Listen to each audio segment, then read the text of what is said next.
राज्यात सध्या स्थानिक स्वराज्य संस्थांच्या निवडणुकांच्या पार्श्वभूमीवर राजकीय वातावरण ढवळून निघाले आहे। स्थानिकच्या निवडणुका राज्यातील विविध पक्षांसाठी प्रतिष्ठेच्या ठरत आहेत। महाविकास आघाडी आणि महायुतीमधील घटक पक्षांसाठी स्थानिकच्या निवडणुका आपापली ताकद दाखवण्यासाठी महत्त्वाच्या ठरणार आहेत। खरं तर राज्य निवडणूक आयोगाने अलीकडेच नगर परिषदा आणि नगरपंचायतीच्या निवडणुकांचे मतदान घेतले। दरम्यान आता दुसऱ्या टप्प्यात महापालिकेच्या निवडणुका होणार आहेत। राज्यातील 29 महापालिकांमध्ये दुसऱ्या टप्प्यात मतदानाची प्रक्रिया पार पाडली जाणार आहे। याचा कार्यक्रम राज्य निवडणूक आयोगाकडून लवकरच जाहीर होईल अशी शक्यता आहे। अशी सगळी परिस्थिती असतानाच आता राज्यातील लाडक्या बहिणींसाठी महत्त्वपूर्ण माहिती समोर आली आहे। महापालिका निवडणुकांच्या पार्श्वभूमीवर फडणवीस सरकार मोठा मास्टर स्ट्रोक लगावणार आहेत। राज्यातील महिला वर्गाला खुश करण्यासाठी फडणवीस सरकारकडून या योजनेअंतर्गत पात्र लाभार्थ्यांना एकाच वेळी 2 हप्ते दिले जाणार अशी चर्चा सुरू झाली आहे। राज्यात आता कोणत्याही क्षणी महापालिका निवडणुकांची घोषणा होणार अशी शक्यता आहे। दरम्यान महापालिका निवडणुकांच्या पार्श्वभूमीवर राज्य शासनाकडून नोव्हेंबर आणि डिसेंबर या 2 महिन्याचे पैसे एकाच वेळी पात्र महिलांच्या खात्यात जमा करण्यात येणार अशी माहिती आता समोर येत आहे।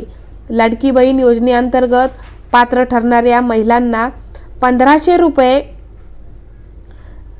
रुपयांचा लाभ दिला जात असून गेल्या महिन्यात पात्र महिलांना ऑक्टोबर महिन्याचे पैसे मिळालेले आहेत। दरम्यान आता नोव्हेंबर आणि डिसेंबर या 2 महिन्यांचे पैसे एकाच वेळी पात्र लाभार्थ्यांना मिळू शकतात अशी शक्यता आहे।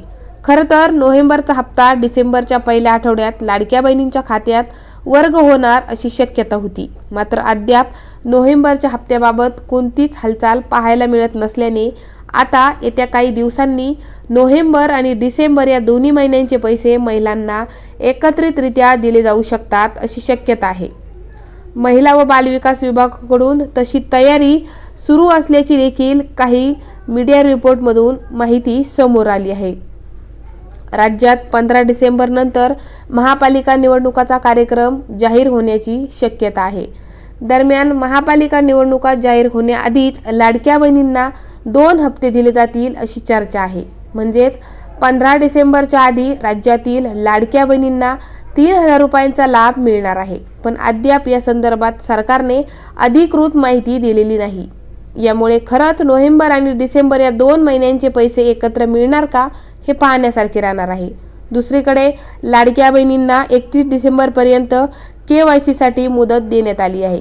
KYC केली नाही तर भविष्यात या योजनेचे पैसे थांबवले जातील अशी शक्यता आहे। यामुळे KYC करण्याचे आवाहन करण्यात आले आहे। तुम्ही KYC केली का नाही कमेंटमध्ये नक्की सांगा। चॅनलवर नवीन असाल तर चॅनलला सबस्क्राईब करायला विसरू नका।